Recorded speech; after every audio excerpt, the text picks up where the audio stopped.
A 20-year-old survivor wakes in the middle of the night to find his family home engulfed in fire. Smoke claws into his lungs, flames eat the stairs, and when the door bursts open, a stranger in heavy gear drags him into Ernley to tell him that his father didn't make it out.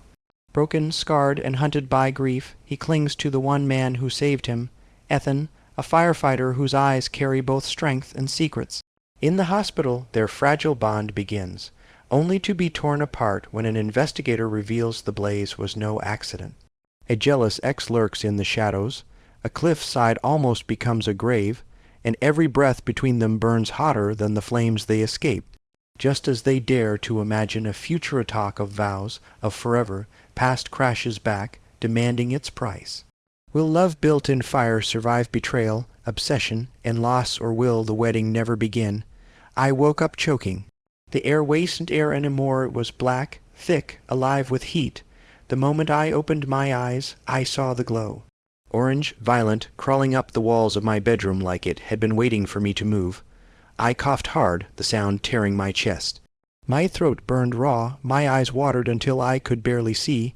For a second I froze, paralyzed, staring at the fire chewing through the doorframe. The world outside that room was gone, turned into a furnace. Get up, move. My bare feet hit the floor, instantly hot. I stumbled, knocking over a chair. Flames cracked across the ceiling. The house groaned like it was breaking apart. Mom, Dad, my voice shredded. Nothing answered except the roar of fire. I grabbed a t-shirt, pressed it to my face, and pushed toward the hall. The smoke slammed me harder than a fist. It was everywhere, clawing into my lungs, stinging my skin. I forced myself forward, stumbling against the wall, coughing, gagging. My heart hammered so violently I could hear it in my ears. I turned toward the stairs. They were gone. Fire had swallowed them whole, the banister glowing, collapsing under its own weight. No, no, no, no. The heat was unbearable, licking my arms, the thin shirt doing nothing. I backed away, desperate, but there was nowhere to go. Every window was black with smoke or alive with flames. I tried one anyway. My palm hit the glass, it burned. I yanked back, skin blistering. The pain shot up my arm. I screamed, not just from the fire, but from the sound I thought I heard through it. A voice, a cry, Dad. I ran toward it, but the fire pushed back harder. My legs buckled. The smoke filled me until my chest felt like stone. I fell to my knees, dizzy, spinning, then a crash, wood splintering, heavy boots hammering against the floor. Fire department, call out. I gasped, or tried to, my throat collapsing around the air. My body jerked forward on instinct. I clawed toward the noise, crawling, coughing so hard blood filled my mouth. Another smash. The door tore open. A silhouette in full gear stormed through, the beam of a flashlight slicing the dark. Got one. Strong arms lifted me like I weighed nothing. I felt the heat of his gear, the rubber, the smell of ash and sweat. My head rolled against his chest. Stay with me, kid. Stay with me. I tried. I swear I tried. But my body was giving up, my vision caving in, the world narrowing into black. His voice was the last thing I heard. When I woke, I thought I was still dying. Everything was white, too bright, and the sound around me was a high scream. Then I realized it was a siren. I was in an ambulance. The mask on my face filled my lungs with cold air, harsh but saving. My skin stung everywhere, my hands were wrapped, my chest burned with every breath. I turned my head, gagging on the oxygen tube.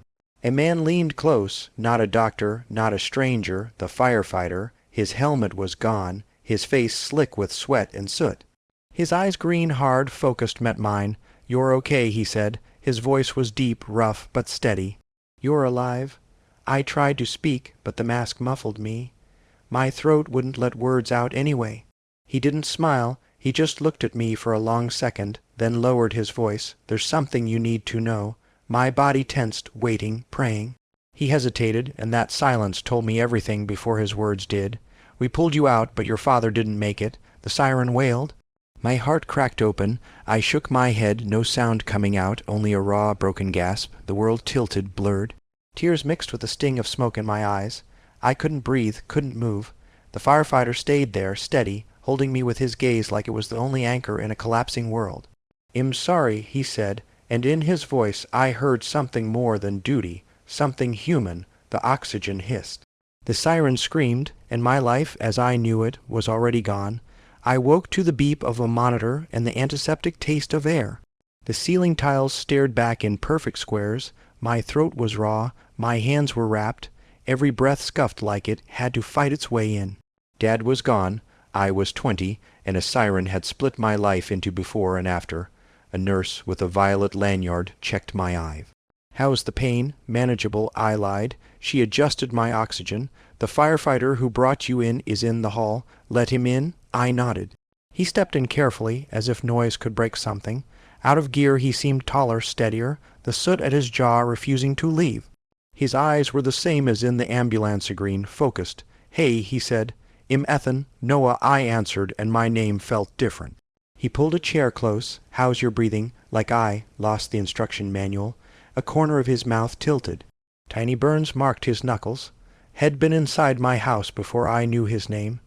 "You told me your dad's room was downstairs," he said. "We tried. The floor was already gone." The brick in me pressed harder. "He was a coach," I said. "He kept a whistle by the door and blew it for dinner." I laughed once, a raw scrape. "It isn't stupid," Ethan said. "It's how we keep people, a knock, a badge." "Lieutenant Park, fire investigation. Sorry for your loss. When you're able, I'll need a statement. Early raid puts ignition near the stairs." Park looked back at me. "Any fuel stored there? Paints, solvents?" "No." He was careful. My voice roughened. "Are you saying someone too soon to say?" He slid a card onto my tray and left. "You don't have to talk to anyone yet," Ethan said. "Aren't you anyone?" he huffed. "Fair." He stood, then stopped. "Noah, most people freeze in there. You crawled toward us. That saved you. I didn't feel brave. Brave doesn't feel like brave. It feels like breathing when the room doesn't want you to." He held the water so I could sip. His fingers brushed many accidental, necessary. Electricity moved through that touch and settled somewhere without a name. The nurse returned with discharge talk I wasn't ready for. "A few days if your lungs stay clear," she said. "Short walks, no stairs." "It's okay," I lied again. Ethan looked at the gray afternoon. "When you get out, don't go back there. Smoke clings, you need air." He paused. "There's a place I go when the job won't leave my head. Devil's Lake, Wisconsin. Bluffs, trails, close enough for a day, far enough to breathe different. You're inviting me. Im suggesting." He said, meeting my eyes. "If it feels like running we want, well, just move our feet in the same direction." My cracked phone buzzed. "Im outside." "You can't ignore me forever, Liam, friend," Ethan asked. I said. "He hates not being the center of any room. You want me to stay while you talk to him. I don't want to talk to him." I said, "But I don't want to be alone when I don't."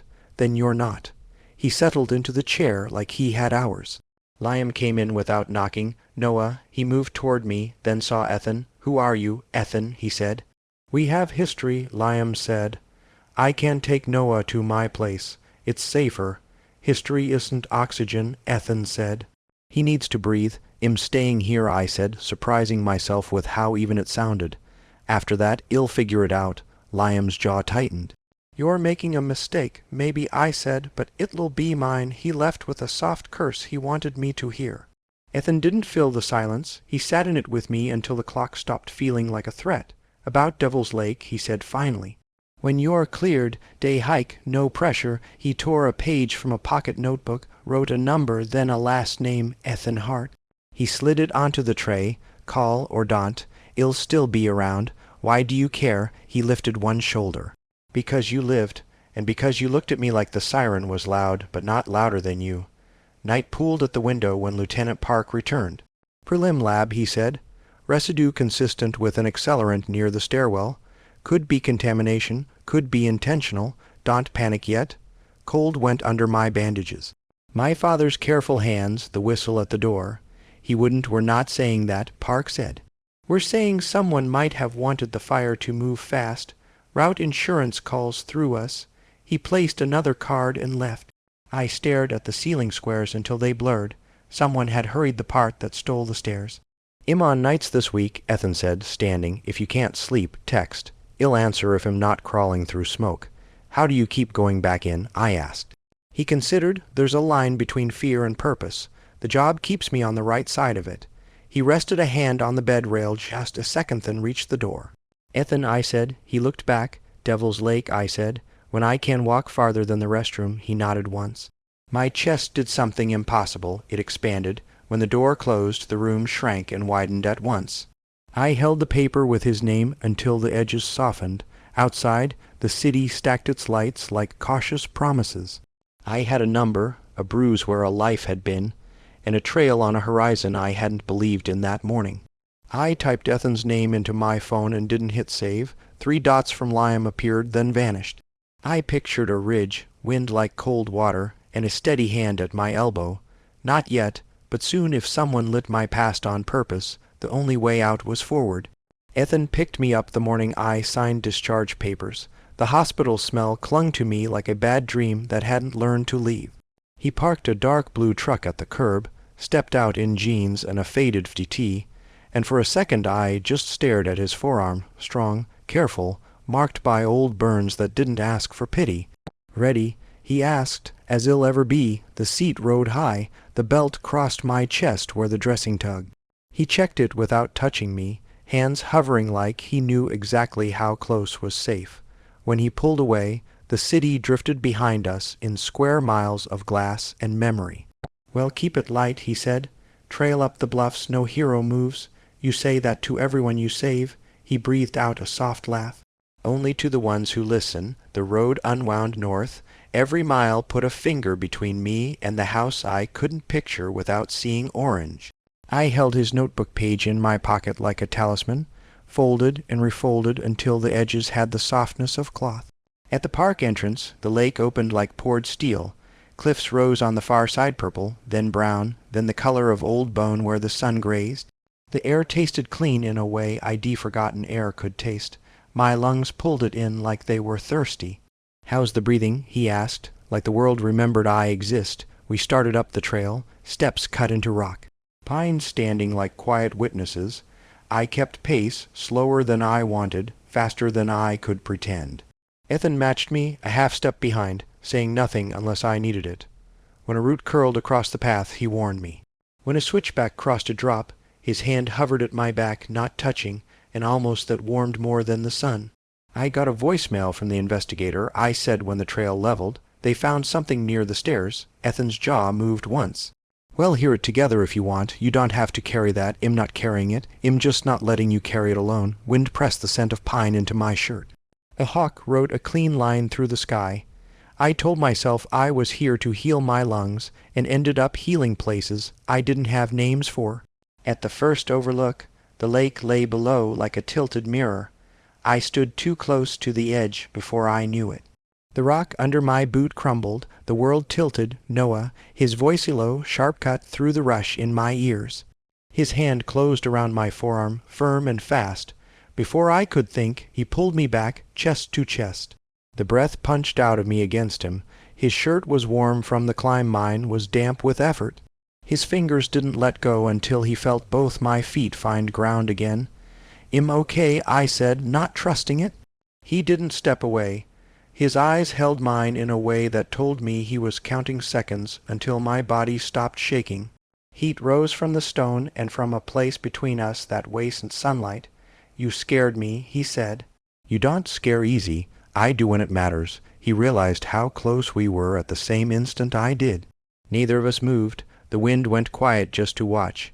His hand slid lower from my forearm to my wrist, thumb brushing a pulse that jumped like it belonged to someone else. My breath stuttered. He leaned in a fraction, not enough to call it anything, more than enough to make it everything. "I shouldn't," he said softly. "Then don't," I whispered, and didn't move away. For a heartbeat, his forehead hovered near mine. The corner of his mouth twitched, some internal argument failing. Then he let air into the space between us, and stepped back exactly one step, discipline slotting back into place. "Well, take the long way down," he said. "Less loose stone." We moved again, slower, our silence crowded with things we hadn't said. On an easy stretch, he handed me his water bottle. I drank, and his thumb lingered on the rim after I passed it back, then left as if the metal had burned. "You always this steady?" I asked. "No," he said. "But I try to be when someone else needs it." "Who's steady for you?" He shot me a glance that held for a beat too long. Usually the trail, sometimes the job, Todd Athey's. We reached a shaded shelf of rock and sat. The lake breathed below us. I could hear my heart without wanting to run from it. He pulled a small first aid kit from his pack. "Let me check your dressing. You're off duty." He smiled without his mouth. Stubborn. His fingers found the edge of the tape, careful, precise. I watched the line of his throat as he concentrated. His touch was cool, then warm, then something else when his knuckles grazed my ribs by accident. My skin tightened, his hand stilled. He didn't look up right away. When he did, his eyes had a question in them. I answered by not flinching. "Looks clean," he said, voice thinner than before. "Change it tonight. Will you remind me, if you ask, am asking, we didn't kiss." That would have been a relief. Instead, we sat shoulder to shoulder while the afternoon turned the lake into glass and the wind wrote soft grammar in the pines.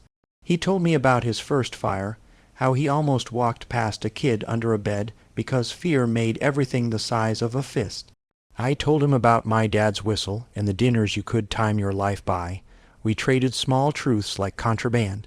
By the time we looped back toward the truck, the light leaned long. My phone buzzed, a text from Park, "Call me when you can." Another from Liam, "You made your point. Coffee?" I slid the phone face down into my pocket. Ethan noticed and didn't ask. At the lot, he unlocked the truck and opened the passenger door like a decision. Hungry, starving, he nodded toward a diner with a neon sign that believed in itself. Inside, the booth vinyl squeaked, and the waitress called everyone honey like it was a blessing. We ate more than our bodies needed. We laughed once, and it didn't feel like betrayal. When we stepped back into evening, the sky held the last light like it didn't want to give it up. At the truck door he paused. I felt him before I saw him move hand at my elbow, not quite possession, exactly care.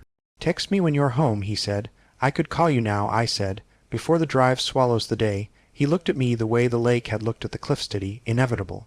Okay, on the ride back, my phone lit again. Park asking to meet tomorrow. Ethan glanced over. "I'll go with you," he said, like a fact. I nodded, throat tight. The lake fell behind us, but the heat between my ribs didn't. It felt like a door opening in the dark. Maybe we stood with the door between us and didn't close it. The road listening for a choice it already knew we wanted. Park called at noon and asked us to come downtown. Ethan drove without music, knuckles pale on the wheel. I counted red lights like breaths. In the conference room, Park laid photos on the table, char patterns, blistered drywall, a warped ring that had been a can. "Accelerant," he said. "Ignition likely at the stairwell." My mouth went dry. "So someone lit my house. We're not at charges." Park said, "But this wasn't an accident. A neighbor's doorbell cam caught a figure on your walk at 2:11 a.m. Hoodie up. We're pulling plates nearby." Ethan stayed silent. Park slid a bag across.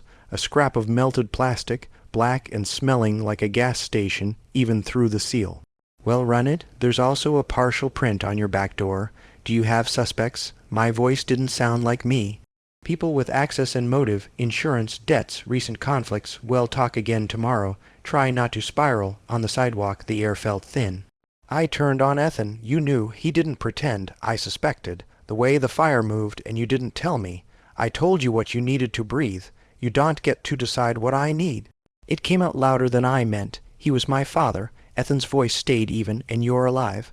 I wasn't going to pour gasoline on your grief." The word landed wrong.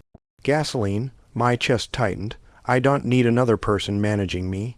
His eyes softened, then shuddered. "I'm not managing you. I'm trying to keep you from drowning while the ocean is still on fire. I don't know what that means." "It means I care," he said, quiet enough that the city took half of it. I stepped back. He followed, then stopped, hands open. "You grabbed my wrist yesterday," I said, "at the cliff, because you were about to fall. Today you decided what truths I could handle. Both feel the same." He flinched. "Tell me to stop, and I will." I stared at his hand steady, stained by work that walks into burning rooms. I wanted to trust them. I wanted my father back. Both were impossible. My phone buzzed. A text from Liam. Heard about the report. "Call me." My stomach turned. "Liam," Ethan asked. "News travels. He shouldn't be in your head right now, and you should." The words hurt coming out. He took the hit, breathed once. "Noah, I'm on your side. Then stand with me, not in front of me." I moved past him. He let me, after a heartbeat that felt long. At the truck, he didn't start the engine. "Say what you need," he said. "I need the truth the first time. I need space that isn't empty. I need you not to make choices for me." He nodded. Okay, I echoed. but it felt like two different languages. We drove in silence. The skyline fell behind us, the highway unspooled. At a red light, Ethan finally spoke. "Park will call in the morning. He'll be there if you want me." If I said, if he agreed. When he dropped me at the apartment I was borrowing from a cousin, he didn't reach for me. He touched the steering wheel like it was the only safe thing between us. "Text me if you can't sleep." Air moved hot across my bandages. "I probably want—" "No," his voice caught, then steadied. "I shouldn't have decided for you. I'm sorry." I nodded. It wasn't forgiveness. It was something that might decide to grow or burn out at the root. He watched me to the door. I didn't look back. Inside, the quiet felt loud and crowded at once. I set my phone on the counter, face down, then turned it over again. Park's card, Ethan's number, Liam's name. Outside, a siren thinned into distance. Somewhere, a doorbell camera watched a sidewalk and turned everything into evidence. I sat on the floor, back against a cabinet, and let the air move through me in ragged edges. The hall light flickered once, then steadied. Quiet. The first crack didn't sound like a break. It sounded like two people trying to be careful with the same fire, from opposite sides of the line. The fight with Ethan left me hollow. I spent the night on my cousin's couch, the walls too thin, the air too quiet. Every blink showed me fire on the stairs. Every inhale burned like smoke, still lived inside me. By morning I couldn't stay still. I walked until my legs trembled, circling blocks, ignoring the ache in my chest. That's where trouble found me. Two men outside a liquor store, smoke curling from their mouths. One called out, "Hey, fireboy." I froze. Saw the news, insurance job, laughter like glass shards. I tried to walk past. A hand snatched my sleeve. "Your daddy lighted up, or was it you?" The world narrowed. I shoved him back, my lungs searing. He shoved harder. I would have hit pavement if headlights hadn't cut across us. Ethan's truck. He was out in seconds, pushing between us. "Back off." His voice was steel. They muttered curses but retreated. I stood shaking, fury and humiliation twisting inside. "You follow me now." I snapped. "You didn't answer my texts," he said. "I knew y'd run. Maybe I wanted to. Not into that." His eyes raked my trembling hands. "Get in the truck." I hated that I did. My chest burned, my pride worse. The silence between us on the drive was heavy, but when we reached his place, a small brick house that smelled faintly of cedar, I didn't argue. He guided me inside like I was breakable. "Sit." He brought water, then a first aid kit. My scraped palm stung as he cleaned it. His touch was firm, careful, too careful. "Why do you care so much?" I asked, voice breaking. He didn't look up. "Because you're alive when you shouldn't be. Because I was there. Because I can't stop thinking about it." Silence throbbed. His hand lingered a second too long. My chest rose against his shoulder when he leaned close to bandage me. For one suspended breath, we were a fraction from something reckless, but he pulled back. "You should rest." "I don't want rest," I whispered. His jaw flexed, his eyes burning with something he refused to name. Then a knock shattered it. Lieutenant Park stood at the door, rain dripping from his coat. "Update." Park said flatly. "Print from your back door matched someone local, a neighbor. He's in custody." The room tilted. "Why would he?" Motive unclear, Park said. "Well, no more soon." He nodded to Ethan, then left. The silence after felt like aftershocks. Ethan sat heavily across from me. "You're not safe here either, are you?" I met his eyes. "Maybe I'm not safe anywhere." He leaned forward, elbows on knees, voice low. "Then we face it together. Hike, road trip, whatever it takes. I don't care where, just not alone." The words cracked something in me. I nodded once, slow, terrified of how much I wanted to believe him. He exhaled long, steady. "Good. Tomorrow we drive north. Somewhere the smoke can't reach." The storm outside rattled the windows, but inside, for the first time, the fire wasted the only thing burning. We left before dawn, silence heavy in the truck. By the time we reached Cave Point, the lake smashed white water against cliffs, loud as thunder. Ethan walked close, his hand hovering at my back. My phone buzzed.